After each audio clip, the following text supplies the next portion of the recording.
Après la fin explosive de l'épisode 4 de la saison 5 de Stranger Things, Internet s'est littéralement enflammé. Les théories fusent. Qui va mourir? Quel retournement insensé nous attend? Et surtout, pourquoi Vecna semble-t-il soudain terrifié par une simple grotte? Mais au milieu de cette agitation collective, une lecture plus calme et plus inquiétante s'impose. Une lecture qui révèle que la série ne raconte peut-être pas l'histoire que l'on croit. Les frères Duffer ont confirmé que la bande-annonce finale de la saison 5 contient des images de chaque épisode, y compris du final.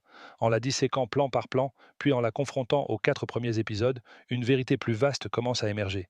Henry Krill n'est pas né maléfique. Cette affirmation change tout. Henry Krill, un monstre fabriqué, pas né.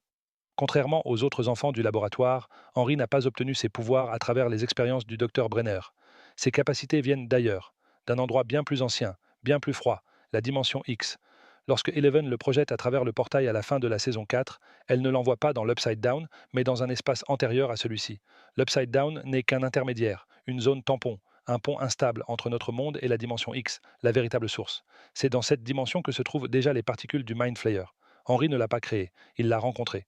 La pièce de théâtre évoquée dans la série, trop souvent ignorée, montre un Henry encore humain, encore innocent. Sa chute débute après un accident dans une grotte, impliquant une technologie expérimentale liée aux premières recherches de Brenner. Cet événement l'expose directement à l'énergie brute de la dimension X.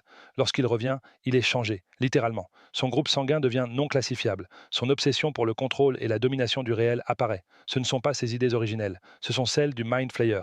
Le Mind Flayer, l'idéologie avant le monstre. Cette lecture éclaire de nombreux détails. Les dessins de Vecna enfant, représentant déjà la forme du Mind Flayer, bien avant qu'il ne le façonne en araignée géante. Il ne l'invente pas, il le reproduit. Une scène clé le confirme. Il aime le froid.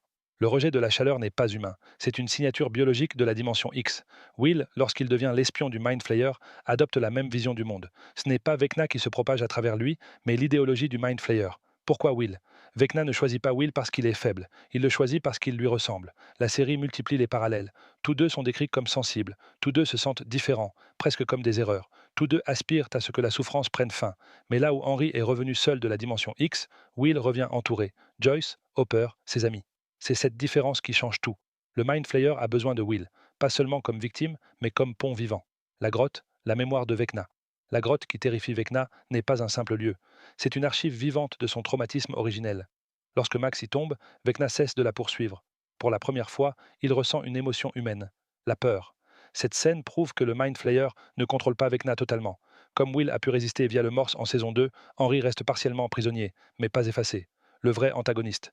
Tout converge vers une conclusion claire. Vecna n'est pas le véritable méchant, il est le général. Le Mind Flayer est la guerre. La créature gigantesque évoquée dans les épisodes ultérieurs, rappelant le dragon à 3 têtes du dessin de Will, n'est pas une nouveauté. C'est la forme originelle du Mind Flayer, celle qu'Henry a vue enfant, celle qu'il a tenté de recréer. Will, la clé de tout Will, n'est plus seulement un survivant. Il est devenu une antenne psychique, un relais entre les dimensions. Là où Eleven puise sa force en elle-même, Will puise dans un réseau, la ruche de la dimension X. Et c'est précisément pour cela que Vecna veut l'utiliser une dernière fois, pour fusionner la dimension X, l'Upside Down et notre monde en une réalité figée, hors du temps.